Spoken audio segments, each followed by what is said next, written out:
Hello mga mamshi! Welcome to our podcast, Caffeinated Motherhood. Cheers!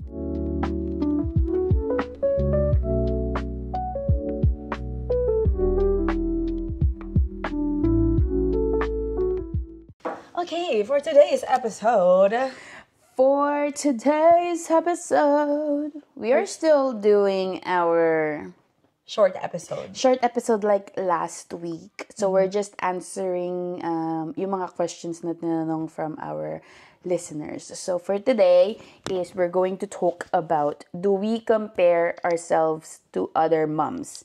And how do we shift our mindset about that stuff? So We compare.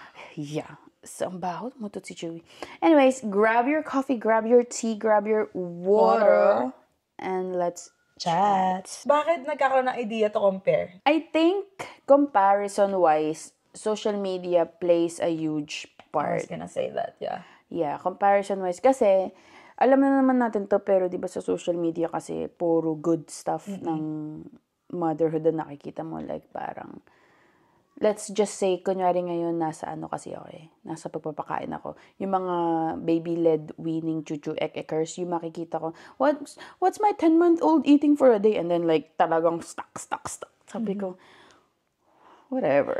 When do you remember a moment ba na parang, holy crap, I'm comparing myself to this mom? Ano yung one moment na first time mong, na ano yun, na parang, First time mong naramdaman na, okay, I'm totally comparing myself to her. Parang ganun, na na-realize mong ganun. ano? Yun nga yun sa pagkain. Hindi sa pagkain. Ano, nung first few days ng postpartum ko, kinompare ko agad-agad? sa'yo, sarili ko. Yung ano. Kasi di ba sabi ko sa'yo, very phone ako nun. Okay. Tapos Pero ikaw hindi is naman like, natin agad napag-usapan oo, yun. pero Nasa isip mo na yun. Oo, like parang sabi ko, bakit si Ate Chino parang hindi naman nagre-reply or like hindi masyadong ako hindi ganun? mapopost. Bakit ako parang lagi kong hawak phone ko? So parang nasa isang back of your head, masama ba akong ina na dahil ganito? Parang bakit ako parang lagi akong naka-phone, ganyan. Yun yung unang first comparison ko na parang. Tapos di ba laging ma-post ka na inaano mo yung mga milestone ni Xavier, yung mga or yung 6 months, mga ganun? Hindi man yun. Yung mga regular stuff na parang, yung mga nagpapasaya sa'yo na ginagawa ni Zizi. okay, yeah. Di ba pinapost mo yun sa mga ano-ano mo? Tapos ako may isip ko parang, bakit ako parang hindi naman ganun kasaya? Ba't ang saya-saya nito? Like, parang hindi naman ganun. Pero kasi nung time na yun, nalulok back ka. Yeah. Yung parang naano pa ako na parang, di naman ganun kang hirap-hirap. Kaya ba't parang siya, ang pinopost niya is very like, ang saya-saya lang na pagiging mom. Parang ganun yung naisip ko lang, parang yun yung lugmok ako na parang ang sakit magpadede, ang sakit ng ganto, hindi ka makatulog, hindi ka makakilos. Tapos makikita mo parang, siya kasi parang ano siya parang nahahandle niya yung postpartum so well Parang ganun yung labas sa akin nun. Tapos ako parang, anong maling ginagawa ko in a way na, tapos kinompare ko din sarili ko kay Pamela. Kasi si Pamela is very patient. 'Di ba? Parang kunyari iiyak si Rome, sasabihin niya, "Oh, I'm sorry." Sorry. Gaganon siya. Ako parang pag-iiyak siya, "Avery, stop it. Ano bang gusto?" Ganon ako, 'di ba? Sabi ko bakit ako galit lang ako?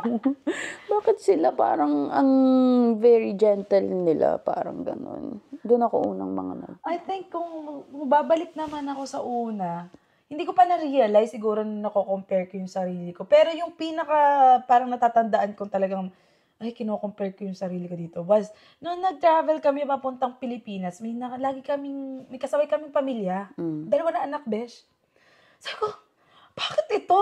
Ang blooming maging ina. Alam mo yung parang, what the heck? Parang hindi siya nahihirapan. Ako parang, hirap akong maganda, alam mo yun, parang dapat maayos yung buhok, alam mo yung gano'n. Tapos ito, dalawa yung anak. Tapos yung itsura niya, napaka-effortless, bagay sa kanya, inang-ina. Pero kung ako may imagine ko, sus ko po, bago pa ako makarating sa ganyang stage, kailangan ko munang mag-effort. Pero pag makikita mo siya, bakit parang ang easy lang sa kanya, and it looks so, like parang, at the same time, it inspired me too. Pero at the same time din, kinompare ko na parang hindi naman ako ganun Bakit lagi ang ganun siya? itsura. Tapos, Oo, but travel pa nun, syempre, napaka-stressful ng lahat. Nung nag-travel kami, syempre, stressful pa mga ganyan. Kasi, 6 months pa lang si Xavier, and then it's our first time traveling with the baby. So, parang dun yun yung una kong kinompare yung sarili ko na, wow, sana ganun din ako as a mom. Pag dalawa na. Ako nga isa pa lang hirap na akong maging, parang keep ko yung posture ko and stuff like that. Pero itong mom na to, napakagandang mom na happy lang. Oh, sige, punta ka dyan, sakay kami. Alam mo yun, parang walang problema. Sabi ko, wow, grabe. Nakita ko yung journey niya kasi pauwi pa yata kami, papunta pa dun. Kasabay na namin sila until sa destination. So, hindi talaga may iwasan na hindi mo i-compare yung sarili mo. Oo, and like for me, how to transition your, sabi diba yung mindset. How to transition your mindset. I think, yung sa akin naman, nag-automatic na parang na-inspire ako. Na-inspire ako na parang, maybe na the next I'm gonna be like that. Like parang gusto ko ring maging ganyan. I think hindi ko siya ginawang in a negative way na parang inano ko pa yung sarili ko na parang, I think parang di ko yata kaya yan. Instead na parang nilift ko yung sarili ko na, in-inspire ko yung sarili ko na I'm gonna be like that. Kasi may iba na, I think may mga iba nagsabi sa akin, pag nanay ka, huwag kang, narinig ko yung iba na, may ibang mga naging nanay na sobrang pinabayaan na sarili. And I can't speak to them. Like parang, siguro wala nang time and stuff like that. Yung parang hindi na nabigyan ng time, hindi na mahalaga sa kanilang magpagano ng sarili. I think ako, yung sa akin, na-handle ko siya kasi yun yung forte ko siguro. Gustong-gusto kong nagpaayos ng sarili ko and kahit na may anak na is like parang nandun yung yun na yung ginagawa kong self-love, I guess. Yeah. Sa iba naman siguro, iba yung self-love sa kanila hindi mo rin pwedeng i-compare yun sa ibang moms. So, kaya siya naging so easy for me, yung ganun. Kasi lagi nang sinasabi, parang hindi ka nanay, ganyan. Sus ko po, tita, talagang ini-offertan ko muna para alam mo yun, pa rin ako. Dun ko kasi na pipili yung old self ko Yeah. Yung parang, hindi lang ako yung parang nanay. Gusto ko rin yung ako yung teenager, cheche, na ganun. Kaya yun. So, parang mas, ang ginagawa mo is, in-shift mo siya in a way na nai-inspire ka. Oo, yun. To find your old self back. Oo. At saka parang natututo na din, siguro. And like with, yun nga, sa pagkain din, Besh. Na-compare ko na din yung sarili ko nun. Parang siguro, hindi siya tumatagal. Sabi ko, subukan ko nga kay Xavier ganyan. Tapos tatanggapin ko na lang siya after na, hindi talaga iba yun Pero ba't ko i-compare yung sarili ko, i-compare yung baby ko sa mga yun? Ina-accept ko na lang talaga, right, quick na, hindi yun pwede kay Xavier. Gagawin ko yung what works for Xavier. Mm-mm. Kaya hindi rin ako yung parang perfect na hindi nagko-compare sa mga ganyan. Kasi social media talaga, it can cause you to like, parang explore din, should I do that to my kid too? Diba? Parang gusto mo rin siyang itry. Kasi parang, pwede rin yan. Tapos syempre, i-experience mo sa mo. Pero like, feeling ko naman sa dami ng iniisip mo, kahit yung mga bagay na sabi mo, tatry ko yan. Wala na lulubog na sa mga ano-ano mo. Kasi nga, ang daming stuff. I think like for social media, talagang kailangan maging selective ka. Sa mga fina-follow mo. Kasi noon parang, pag ang finalo mo lang is like yung happy postpartum post-mommy, tapos ikaw ay lugmok na lugmok, talagang mapapakompare ka ng hindi biro na parang, alam mo, oh my God. Ito, dun sa question na yon, do you compare ganyan? Nakaranas ka na ba ng situation na, halimbawa, nakita mo na, ba't ganito ginagawa niya? Itong mom na to, bakit ganito ginagawa niya sa anak niya? Tapos sa akin ganito. Hindi ba dapat ganito? Alam mo yung ganong moment? Halimbawa, let's say you did something kay Avery na parang, si Xavier, dapat ginaganto mo, besh. Yung parang, alam mo yun, yung kino-compare mo yung how they do something sa kanilang baby. Tapos versus sa kung paano mo siya gawin. Meron ka bang ganong nasa isip mo? bakit sila naggaganon? Hindi naman dapat, alam mo yung may judgmental na Oo. at the back of your head na Pakahirap. Alam mo, I'm working on that. Kasi ayoko ng mga extra chuchu na naririnig sa background eh. It helps actually na kasabay kami nagpapalaki ni Pamela. Kasi nawo-work on ko yung pagiging judgmental kong tao. Na Ako rin eh. kasi judgmental talaga ako before eh. Parang before ako mag-mature, before ako mag-spiritual journey, sobrang judgmental kong tao. Hindi, pero feeling ko, nasa advantage ko na sabay kami nagpapalaki ng kapatid ko. Kasi hindi malayo yung agwatan ng babies namin. Tapos yung kakatapos ko pa lang, dun pa lang siya magdadaan. So kunyari parang, sasabihin ko na parang, kunyari si Rome ay, eto super recent sabi, si Rome ay may walker. Si Rome kasi hindi pa nakaka-crawl eh, nang walang support. Tapos saan? Oo, tapos nilagay ni Pamela sa walker. Just for fun lang naman na parang, nagwo-walk. Ang saya kasing tingnan eh, di ba? Like, parang na-excite ka sa mga ano nila eh. Tapos sabi ko, pagapangin mo muna si Rome. Yung mga ganun-ganun bago mo ilagay sa ganyan. As an ate, syempre, like, pinagdaanan mo na parang todo research kasi ako sa mga, yung mga ganito, ganyan. Sabi kasi nila, pag nilagay mo sa ganun, baka may yung hips, may something. Si Rome kasi hindi pa siya super stable na ano. So, parang pag nag-crawl siya, mas mabibuild yung strength niya muna, di ba? At saka yung coordination niya whatsoever. So, like, nung nagpipicture siya na ganyan-ganyan, nag-video, sabi ko, nag-ano na si Rome. Tapos nag-message ako, sabi ko, crawling mo muna si Rome, pahayaan mo munang mag-crawl bago mo i-ganyan. Sabi ko, yan ka na naman. Di sabi ko, nung pagkabasa ko, sabi ko, naku, nangingialam na naman ako. Ayokong pinapakailaman ako. So sabi ko, hayaan mo na, kung doon sila masaya. So kapag naano ko, nahuhuli ko yung sarili ko na, which is like, okay na sa akin na at least nagiging aware ako kung kailan lumalabas yung pagiging ganun ko. Kasi in a world na ang dami talagang suggestion kung paano ka magpalaki, di ba? Like parang ang pwede mo lang magawin is like try as much as you can to stop. Kahit feeling mo, sinasabi mo yon para sa kapakanan din naman nila. Iba pa din pag naririnig ng mga mommies na dapat ganito, hindi dapat kanya muna, ganyan. Diba kasi parang, okay, like parang, ang hirap. Kasi you're doing it for the first time. Yeah. And first baby, excited kang ma-experience lahat eh. Parang, nakakabasag trip yung mga magsasabi na, hindi ba ganyan, ganito ka rin naman pag may nakita Oo, pero ganun ka din. Feeling ko human nature na lang siya in a way na hindi mo siya mapipigilan.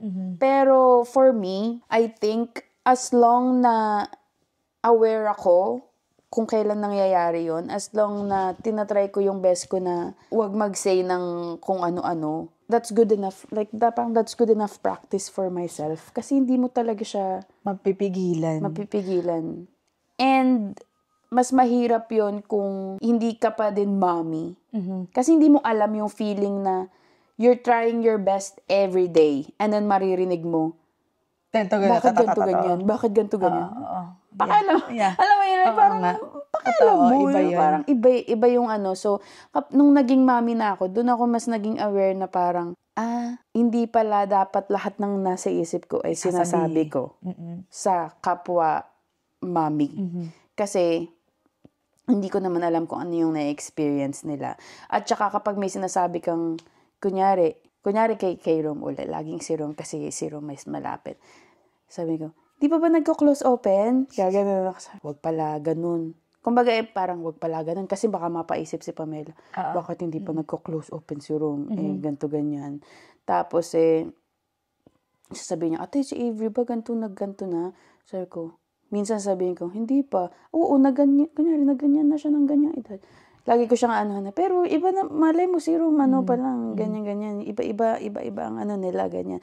So, lagi ko sinasabi, si Rome nga, tumatawa na ng ganyan. Si Avery, ngayon palang tumatawa ng hindi kinikilit. Kasi si Rome matawa si Avery hindi. So, lagi ko siyang kinokombat na Kasi parang, more, parang, pag minsan naghahanap tayo ng maiko-compare. Kunyari sabihin sa ate, si ba? Nagganto na. Iba na ganyan ako dati. So, ang ginagawa ko ngayon pag nagaganon sa akin si Pamela is binibigyan ko siya ng sagot na para wag na niyang isipin pa na i-compare si Avery kay Rome kasi magkaiba ang development ng baby. Baliktad naman tayo. Yung ikaw, pag nagtatanong sa akin, same thing, ganun ang ginagawa ko sa'yo na parang iba-iba nga ang baby. Like, huwag mong i-compare na ganyan-ganyan. At saka, totoo rin yung sinabi mo na parang yung sa pagiging judgmental, hindi talaga may iwasan yun sa Parang human nature siya talaga. When I became a mom too, I'd learn how to like stop myself from saying anything. Like parang, hindi ko alam kung kailan siguro, hindi ko na maalala kung kailan ako parang ay dapat ganyan-ganyan. Hindi ko rin alam kung kailan eksakto kung natutunan na parang hindi dapat sabihin yun, yung mga bagay na yun. I think one of the source was the podcast. Kasi feel ko dun namin na-explore yung motherhood and that taught me na parang, okay, it's bad to say this, it's bad to say that. I think may topic tayo about the comparing size. Same topic din yun yung mga ganyang bagay. Kasi ako, hindi rin ako perfect na parang, pag may nakikita ako na parang, ay, ba't pinapakain na to ng ice cream? What the heck? Like, parang sa isip ko, ganyan. Ako, ayokong pakainin si Xavier muna ng any sweets. Kasi, like, parang, baka maging picky pag, I need to know kung kakainin niya muna yung mga gantong bagay bago bigyan siya ng treat or anything sugary. Yeah. So, sabi ko, bakit? Sa isip ko na parang sabi ko, tapos mamaya ito, bakit pinapakain na ito ng salty, whatever, okay, a fried rice or whatever. Shit! Hindi ba masama yun sa Nasa isip ko, ang gulo ng utak ko, tapos parang sa isip ko, gustong-gusto mo sabihin, pwede na yun. Pwede na yung ganyan. Ganun. Pero at the same time, okay, ayos yan kumakain na, sabi ko sa isip ko, trip nila yun eh. Wag ko na lang pakialaman. May mga ganun talaga kasi parang, mga bata pa, nag-ice cream, yung may mga ganun na ako kilala. Ako, hindi naman sa against ako that. Ako lang, ayoko lang kasi si Xavier na ganun. So, syempre, yung sa inyo kung kayo yung nagpakain na kagad ng matatamis sa inyong anak, it's okay. Pero for me lang, ayoko kasi Xavier. Kaya medyo dun nag-judgmental siguro ako. Kasi yung difference natin sa pananaw kung paano mo papakainin yung baby. Kaya siguro dun namumuo yung parang comparison or like being judgmental person natin. Parang ganun. And then like parang with, sa mga, yun nga, sa mga milestones, yung mga ganyan, I think yung one doon is yung Jolly Jumper. Kasi may alam ako about Jolly Jumper. Kasi the more you know, the more na parang anuhin mo lahat na hindi ko pa gaganyan si Xavier kasi alam ko ganyan. Tapos pag nakakita ka na may Jolly Jumper, oh my gosh, baka maano yun. Pero hindi mo sasabihin kasi hayaan mo na lang silang malaman na gano'n. Discover for themselves. At saka isip ko na lang, ba't naman sinisell kung bakit gano'n? Whatever. Bahala ka. Pero yun yung alam ko. So, for the sake of it, na hindi ako mafe-feel bad na ginawa ko yun sa anak ko dahil alam kong mali yun, hindi ko na lang kay Xavier. Parang ganun. Yeah. Ayun, yung mga ganun din akong ganap sa mga ganyan. Yeah. I think hindi, like, syempre iba-iba kasi ng values sa mga tao. Iba ng values, iba ng pagpapalaki sa kanila. So, iba talaga ang magiging style ng So, feeling ko, ako, para ma-shift ko yung mga mindset ko sa yung mga comparison, Cheberlo, Ekers. Parang, ang ginagawa ko lang is, lagi ko lang iniisip na, kung ano yung nag-work right now for me, is the best way. Yeah, totoo. Parang hindi ko na pinapa-overcomplicate na, kunyari sa pagpapakain. Like, alam ko ngayon dapat 3, 4, dapat may snack na or something. Pero like, we're still working on like 2. Na 2 times, at least 2 times kumakain siya isang cereal para maano niya yung iron niya. Tapos yung parang baby-led weaning na. Kunyari ngayon, broccoli or like shredded chicken, yung mga ganun. So, as long na kumakain naman siya, happy siya. Yeah. It is what it is. Like, parang hindi ko na kailangan ng iba't ibang plates ng pagkain. Like, kasi lagi ko na si Mami, kinatuwa ba kami? Sabi niya, okay naman ako lumaki. Alam mo yun, like, parang sabi ko, nag-baby led weaning ba kami? May binigyan mo kami ng mga buo-buo. Sabi niya, hindi kayo nagkanya. Sabi ko, naman uso yun dati. Oo, sabi ko, natuto naman ako ngumuya. Alam mo yun, like, parang, sobra kasing ngayon na parang daing in a good way. Like, in a good way din naman na parang it's good to know na kailangan meron pang 100 foods to try before I one. didn't even do Holy that. fuck. Kasi, 100? at saka, besh, as a kidding first-time me? mom, It's too much. you're always, you're so always open sa mga ideas. Oo. Yun yung mahirap sa first-time mom. You're so open to ideas. You're so, nag-explore ka, ganyan-ganyan. Kaya feed ka lang ng whatever information. Pero at the end of the day, you just have to do what feels right for you and your baby. Yeah. Kahit yung sa, let's say, very controversial, yung Breastfeed. no, pagtulog with baby. Oh, sa mga sleeping schedule, Keme? No, Diba? sleeping schedule. Yung Co-sleeping. Yung co-sleeping, di ba? Like, buntis pa lang ako, kinompare ko na yung sarili ko sa naku, si Ate Che nagko-co-sleep, hindi ako magko-co-sleep. Tapos, nung naglabas ako, putang ina, matulog na tayo, dito ka na sa akin. Alam mo yun, like, parang, I think, like, comparing yourself comes so natural sa ating lahat in a way na kapag hindi mo pa kasi na-experience, it's so easy to say na, I'm not gonna do that. Alam mo yun na parang, hindi ko gagawin yan, ganyan. It's easy pero kapag nandun ka na sa sitwasyon talaga, you'll know what works for you. And I think, mindset-wise, ayun yung pinangahawakan ko na as long na kung yung ginagawa ko is working for me and happy yung baby ko and happy ako. Okay. I'm doing something right. Parang ganun. Parang hindi dahil pure yung pinapakain ko sa anak ko ng morning, hindi like mga eggs, ganyan. Hindi din kasi yung mga allergies, di ba? Ikaw, allergies din, madami si So, nakakasad na parang, hindi ko ito mapakain, ganyan. So, nagfo-focus na lang ako sa, alam ko, gusto niya to, ganito, ganyan, di ba? Parang, it's easier, parang mag-focus na lang sa what's working for you right now. Kaysa, baguhin mo yung what's working for you dahil lang may nakita ka sa internet na, parang cool. Diba? And I feel like yung being, I think the learning na tutunan ko sa being a first-time mom, when a new mom is asking for advice, I feel like ang proper kong masasabi sa kanila is like parang, this what works for me and I don't know if that's gonna work for you.